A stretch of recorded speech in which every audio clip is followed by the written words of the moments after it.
Hello friends, आपके अपने channel science विकास के चैनल में आपका स्वागत है।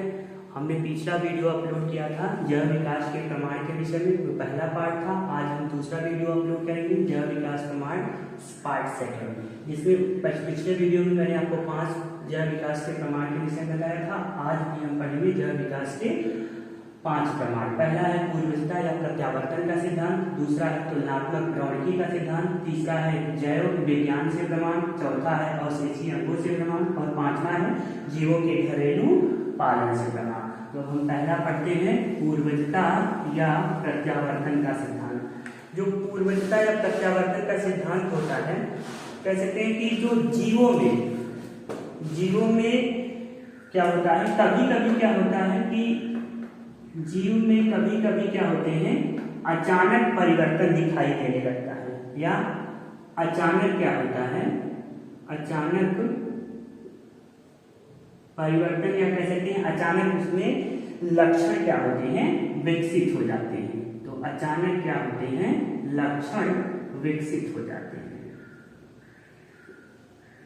और ये जो लक्षण होते हैं, ये लक्षण कह सकते हैं कि वर्तमान जो जातीय लक्षण है, जो ये जो जीव का जो लक्षण होगा, ये जो जीव जो वर्तमान समय में जो जातीय लक्षण है, वो लक्षण न होकर निम्न वर्गीय क्या होते हैं, निम्न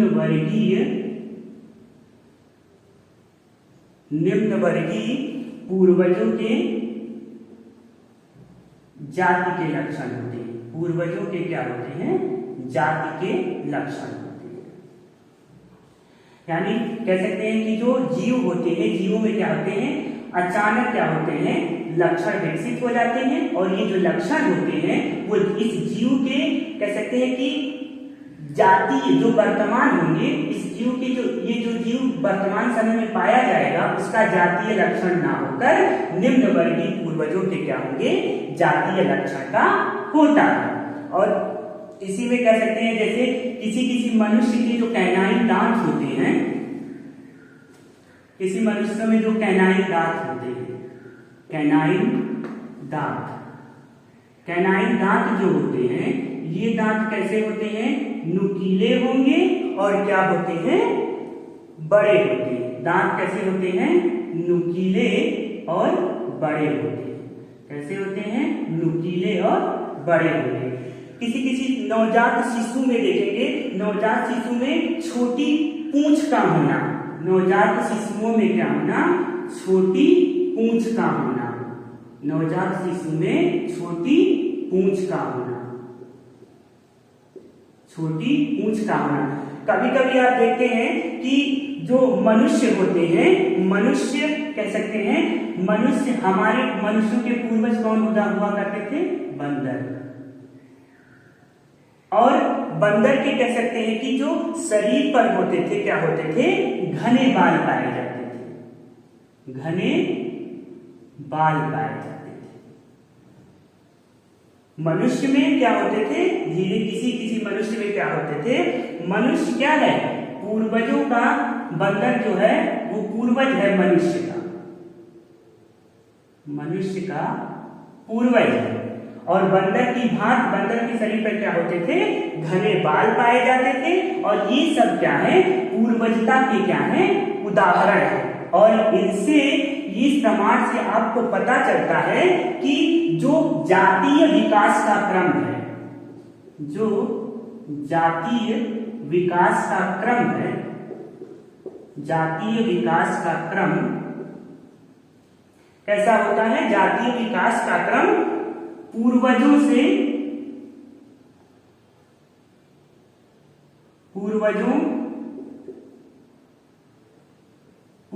के क्या होते हैं, आभास मिलता है। ये जो जातीय विकास का क्रम है, वो पूर्वजों का क्या होता है, आभास मिलता है कि इसी से ही क्या हुआ है, कि जैसे बंदर से ही क्या हुआ है, मनुष्य का विकास हुआ है। तो ये जातीय विकास का क्रम है। और इन्हीं सबों से पता चलता है कि जातीय विकास का क्रम से ही पूर्वजों के क्या होते हैं, कि पहले के समय में पूर्वज थे, और उन्हीं से ही क्या होता है, ये जैव विकास का पूर्वजता का सिद्धांत प्राप्त होता है। तो पूर्वजता का सिद्धांत जो होता है, किसी जीव में कभी कभी क्या होते हैं, अचानक लक्षण विकसित हो जाते हैं और ये जो लक्षण होते हैं वो किसी वर्तमान कह सकते हैं कि जातीय लक्षण ना होकर कैसे होते हैं, निम्न वर्गीय जातीय, निम्न वर्गीय पूर्वज जाति के क्या होते हैं, लक्षण होते हैं। जैसे किसी मनुष्य में कैनाइन दांतों का बड़ा होना या नुकीला होना, किसी नवजात शिशु में छोटी पूंछ का होना पाया जाता है। जैसे किसी मनुष्य जो होते हैं, किसी मनुष्य में अगर देखा जाए तो बंदर की भांति उनके शरीर पर क्या होते हैं, घने बाल पाए जाते हैं। और ये जो विकास का क्रम है वो जातीय विकास का क्रम पूर्वजता का क्या होता है, आभास का प्रमाण मिलता है।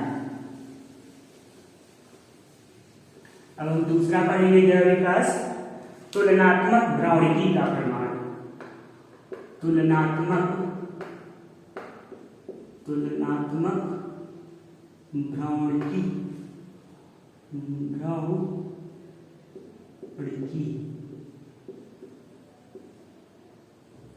भ्राणिकी का प्रमाण। देखिए, कोई भी बहुकोषीय जंतु हो, बहुकोषीय जंतुओं में जो लैंगिक जनन होता है, सेक्सुअल रिप्रोडक्शन होता है, उसमें क्या होता है,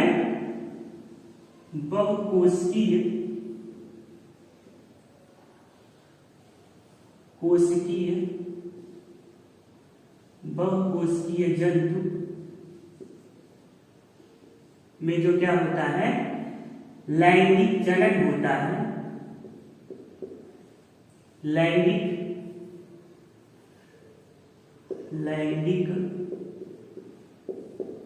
जनन होता है। लैंगिक जनन के फलस्वरूप क्या होता है, जायगोट बनता है। और ये जो जायगोट होता है, यही जायगोट क्या करता है, एम्ब्रियोनिक डेवलपमेंट करके क्या करता है, एक नए संतान का क्या करता है, शरीर बनाता है। जो ये जायगोट होता है, इसी जायगोट में क्या होता है, भ्रूणीय परिवर्धन होता है, या भ्रूणीय परिवर्धन होता है। और ये क्या करता है, संतान के शरीर को बनाता है, क्या करता है, बनाता है। यानी कोई भी बहुकोषीय जंतु हो, अगर कोई बहुकोषीय जंतु है उसमें लैंगिक जनन होता है, तो ये जो लैंगिक जनन होता है उसके बाद क्या बनता है, जायगोट बनता है। और इसी जायगोट पे क्या होते हैं, एम्ब्रियोनिक डेवलपमेंट होते हैं, भ्रूणीय परिवर्धन होते हैं। और यही भ्रूणीय परिवर्धन क्या करते हैं, नए संतान की शरीर को क्या करते हैं, ये बनाते हैं। और जब भ्रूणीय परिवर्धन होता है तो भ्रूणीय परिवर्धन में देखिए कौन कौन सी एम्ब्रियोनिक डेवलपमेंट में कौन कौन सी अवस्था आती है। तो पहले क्या है, मारुला, उसके बाद है ब्लास्टुला,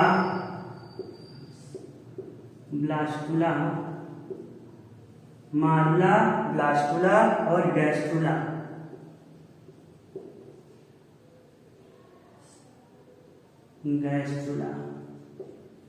भ्रूणीय परिवर्धन जब होता है, तो भ्रूणीय परिवर्धन में कौन कौन सी अवस्थाएं में परिवर्तित होता है, जो भ्रूण होता है मारुला में होता है, ब्लास्टुला में होता है और उसके बाद किसमें होता है, गैस्ट्रुला में होता है। इन अवस्थाओं से होकर क्या होता है, ये भ्रूणीय परिवर्धन गुजरता है। इन तीन अवस्थाओं से होकर उसके बाद क्या होता है, नए संतान के लिए क्या करता है, शरीर बना लेता है। तो बहुकोषीय जंतुओं में लैंगिक जनन होता है, लैंगिक जनन के फलस्वरूप क्या होता है, जायगोट बनता है।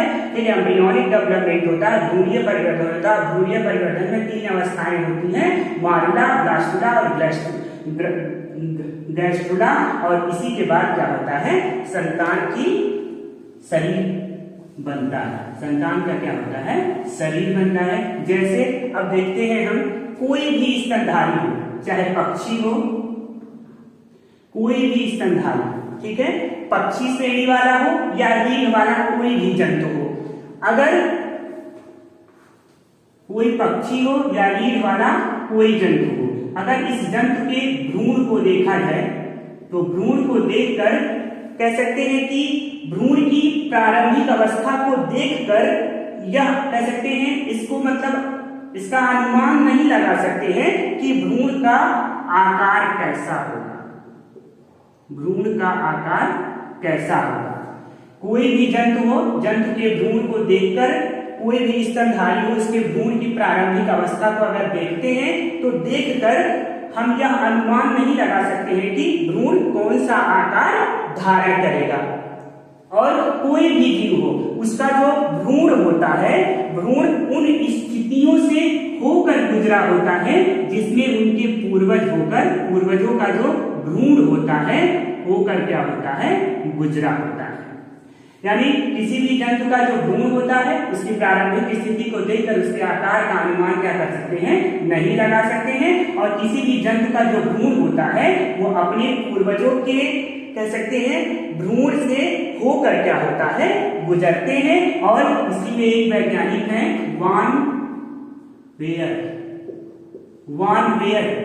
वेयर ने बताया कि जो कह सकते हैं कि जो प्राणी का भ्रूणीय परिवर्धन होता है, प्राणी का जो एम्ब्रियोनिक डेवलपमेंट होता है या भ्रूणीय परिवर्धन होता है, भ्रूणीय परिवर्धन जो है वो कह सकते हैं कि वो अपने पूर्वजों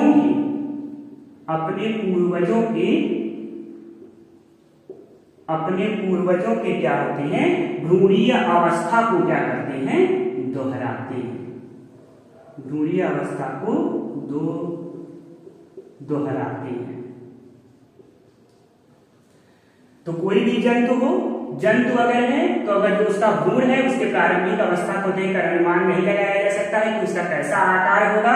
और जो किसी भी जीव का भ्रूण होता है उसके पूर्वज जिस भ्रूण के या जिस आकार से होकर गुजरे होते हैं वही आकार क्या होता है, जंतुओं का होता है। एक वैज्ञानिक वान वेयर है, उन्होंने बताया कि जो जंतुओं का भ्रूणीय परिवर्धन होता है वो परिवर्धन पूर्वजों के भ्रूणीय परिवर्धन को क्या करता है, दोहराता है।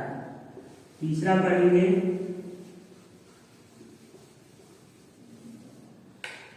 जीवाश्म विज्ञान से प्रमाण, जीवाश्म विज्ञान से प्रमाण।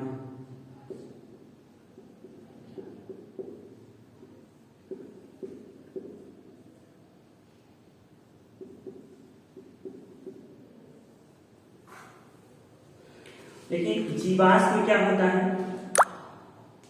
प्राचीन समय में कह सकते हैं, प्राचीन समय में जीवों के जो अवशेष होते थे वो अवशेष क्या होते थे, उनके द्वारा चट्टानों पर प्राचीन काल में जो जीवों के अवशेष होते थे उनके द्वारा चट्टानों पर छोड़ी गई जो छाप होती है, वो पृथ्वी की सतहों पर क्या होता है, सुरक्षित पाए गए हैं। पृथ्वी की सतह पर सुरक्षित पाए गए हैं। इसी को आप क्या कहेंगे, जीवाश्म कहेंगे। क्या कहते हैं, जीवाश्म कहते हैं। देखिए प्राचीन काल में जीवों के जो अवशेष होते थे वो चट्टानों पर क्या हुए गए, चट्टानों पर अपनी छाप को छोड़ दिए और छोड़ने के बाद ये पृथ्वी की सतह पर क्या हो गए, सुरक्षित पाए गए। इसी को आप क्या कहेंगे, जीवाश्म कहेंगे। प्राचीन समय में जीवों के अवशेष या कह सकते हैं चट्टानों पर क्या गए, चट्टानों पर उन्होंने क्या किया, उनके द्वारा छोड़ी गई जो छाप होती है, छाप पृथ्वी की सतह पर क्या हो गए, सुरक्षित पाए गए। और इसी को हम क्या कहेंगे, जीवाश्म कहेंगे। प्राचीन काल के जो अवशेष होते थे या चट्टानों पर उनके द्वारा छोड़ी गई जो छाप होती थी और ये जो छाप है वो पृथ्वी की सतह पर क्या हो गई, सुरक्षित पाई गई। और इसी को हम क्या कहते हैं, जीवाश्म कहते हैं। देखिए जीवाश्म किसके पाए गए, जंतुओं के पाए गए, पेड़ पौधों के पाए गए, जंतुओं के पाए गए और पेड़ पौधों के क्या हो गए, जीवाश्म पाए गए।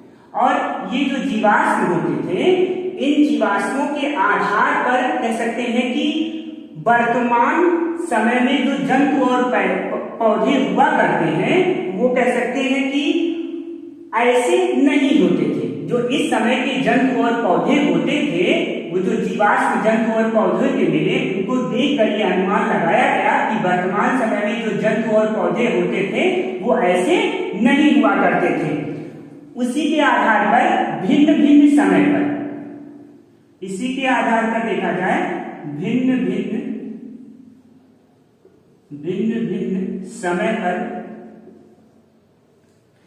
इसी के आधार पर भिन्न भिन्न समय पर जीवाश्मों को देखकर, भिन्न भिन्न समय पर क्या किया गया, जीवाश्म को देखा गया और जीवाश्म को देखकर वहां के जलवायु और मौसम का क्या किया गया, अनुमान लगाया गया।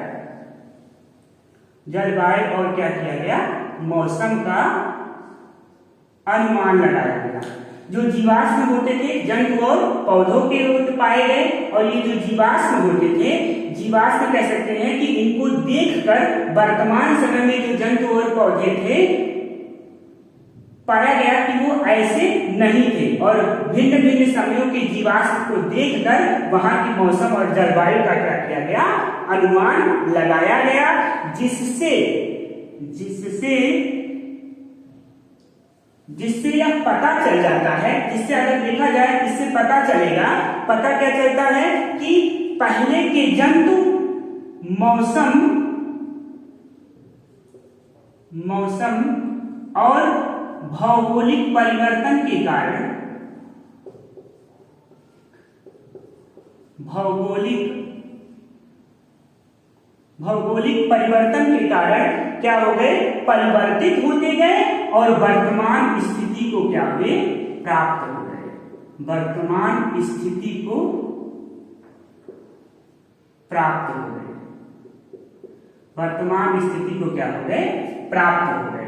यानी जो जीवाश्म मिले वो जंतु और पौधों को मिले, और जंतु और पौधों को देखा गया जब उसके जीवाश्म को, तो यह अनुमान लगाया गया कि जो आज के समय के जंतु और पौधे थे प्राचीन समय में ऐसे नहीं हुआ करते थे।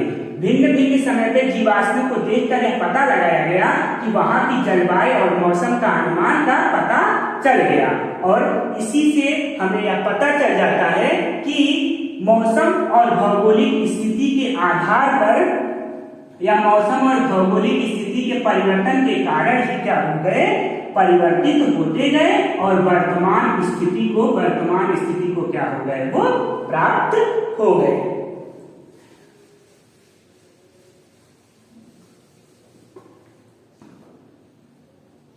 अब पढ़ेंगे अवशेषी अंगों से प्रमाण। अवशेषी अंगों से प्रमाण।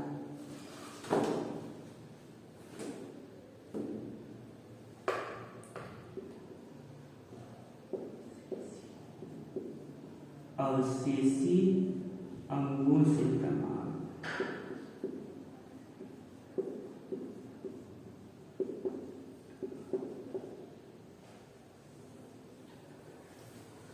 आपने घर में रेडियो देखा है? रेडियो का प्रचलन क्या हुआ, धीरे धीरे समाप्त हो गया, या कह सकते हैं कि रेडियो की जगह क्या किया, मोबाइल ने ले लिया। रेडियो की जगह को क्या किया, मोबाइल ने ले लिया, और धीरे धीरे रेडियो क्या हो गया, कह सकते हैं कि विलुप्ति के ही कगार पे है। ऐसा माना जा सकता है कि रेडियो का घरों में कम देखा जाता है, और रेडियो की जगह को क्या किया गया है, मोबाइल ने ले लिया है। ठीक इसी प्रकार से अगर देखा जाए कि जंतुओं में कुछ ऐसे अंग होते हैं, जंतुओं में कुछ ऐसे अंग होते हैं जिनका वर्तमान समय में क्या है, कोई उपयोग नहीं है। वर्तमान समय में कोई उपयोग नहीं है, और कैसे हैं, ये कार्य विहीन हो गए, कार्य विहीन हो गए।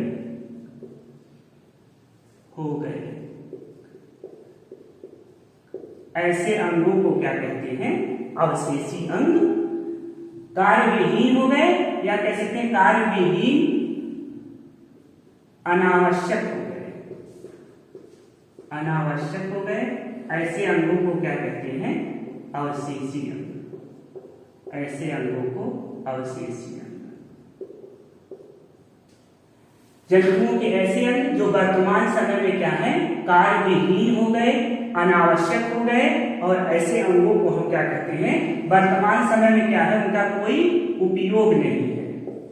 वर्तमान समय में कोई उपयोग नहीं है, यानी जंतुओं के ऐसे अंग जो वर्तमान समय में जिनका उपयोग नहीं है, जो कार्यविहीन और अनावश्यक हो गए, उन्हें क्या कहेंगे? हम अवशेषी अंग कहेंगे। जैसे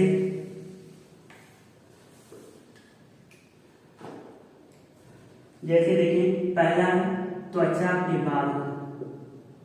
त्वचा के बाल,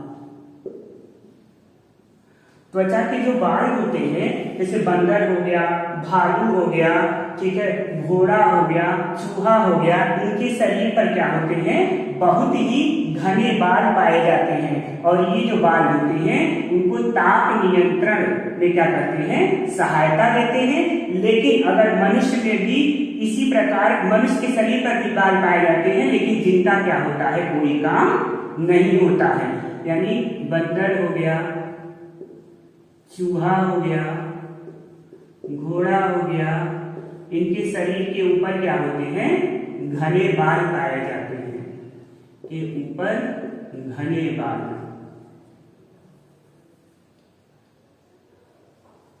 घने बाल क्या होते हैं? पाए जाते हैं, जिनका कोई उपयोग, इनका उपयोग, इनके शरीर में जो घने बाल पाए जाते हैं वो क्या करते हैं? ताप नियंत्रण में सहायता करते हैं। ताप नियंत्रण में सहायता करते हैं। लेकिन मनुष्य के शरीर पर जो बाल पाए जाते हैं उनका क्या होता है? कोई उपयोग नहीं होता, कोई उपयोग नहीं होता है। बंदर चूहे के शरीर पर घने बाल पाए जाते हैं जो ताप का नियंत्रण करते हैं, लेकिन मनुष्य के शरीर पर क्या होते हैं? घने बाल पाए जाते हैं, लेकिन इनका कोई उपयोग नहीं होता है। दूसरा है निमेषक पटल। दूसरा है निमेषक पटल। निमेषक पटल, देखिए, निमेषक पटल आंखों की कह सकते हैं, आंखों के भीतर एक अर्धचंद्र आकार की कह सकते हैं कि एक लाल रंग की पतली झिल्ली क्या होती है? पाई जाती है, जिसे निमेषक पटल कहते हैं।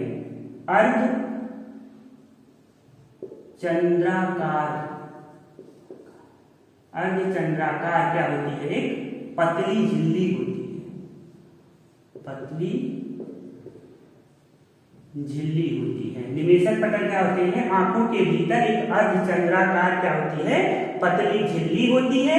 ये कह सकते हैं कि मेढक में,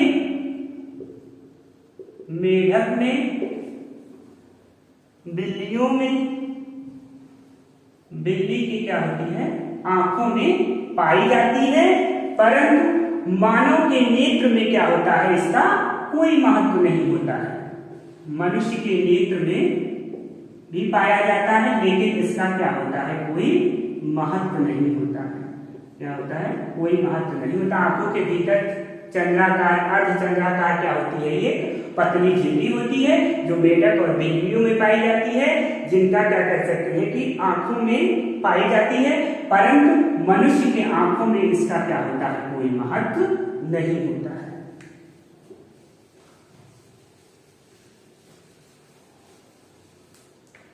तीसरा है क्रीम रूप परिशेषिका। क्रीम रूप परिशेषिका, क्रीम रूप परिशेषिका, ऐसा बहुत शेषी अंग है। क्रीम रूप परिशेषिका के विषय में जंतुओं के कह सकते हैं कि विभिन्न प्रकार के जो जंतु होते हैं, जंतुओं में सेलुलोज के पाचन के लिए, सेलुलोज के पाचन के लिए क्या होता है? सीकम पाया जाता है। क्या होता है? सीकम पाया जाता है। लेकिन अगर देखा जाए तो जो शाकाहारी जंतु होते हैं, जैसे क्या है? गाय है, भैंस है, जैसे गाय है, भैंस है, गाय भैंस बंदर, इनमें भी क्या होते हैं, ये जो खरगोश होते हैं, जैसे खरगोश गाय है, खरगोश है, अगर इनको देखा जाए, और जो मनुष्य है, मनुष्य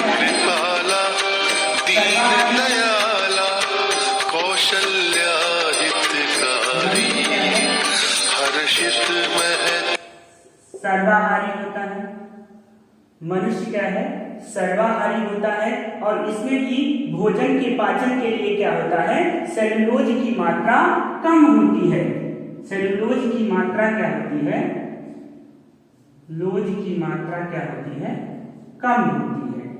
सेलुलोज की मात्रा कम होती है, जिसमें सीकम का कोई उपयोग नहीं होता है।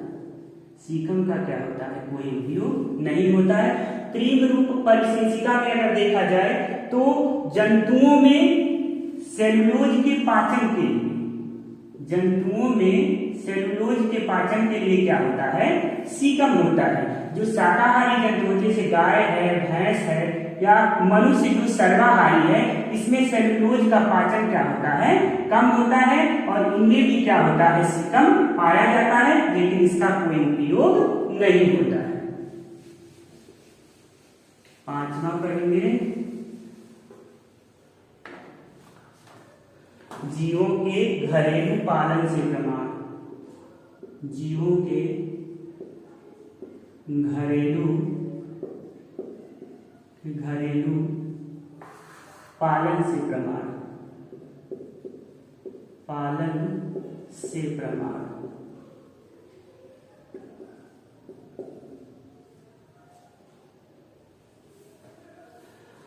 मनुष्य के लिए जो उपयोगी जंतु होते हैं, जैसे घोड़ा,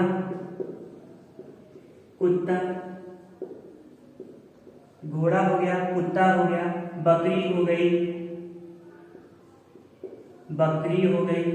भेड़ हो गई। अगर इनको देखा जाए, और जो खेत में जो वनस्पति उगते थे, खेत में जो वनस्पति उगते थे, जैसे उसको कहते हैं क्या, जैसे गोभी हो गया,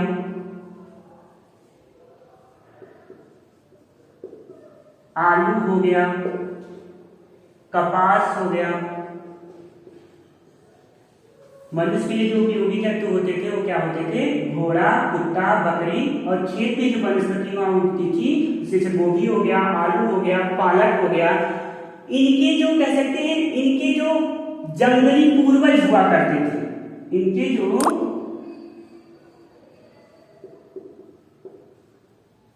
जंगली पूर्वज हुआ करते थे, इन्हीं जंगली पूर्वज माने जंगली पूर्वज पेड़ पौधे, जंगली पूर्वज पेड़ पौधों की नस्लों में सुधार कर क्या किया गया, उन्नति की गई, सुधार कर उन्नति की गई।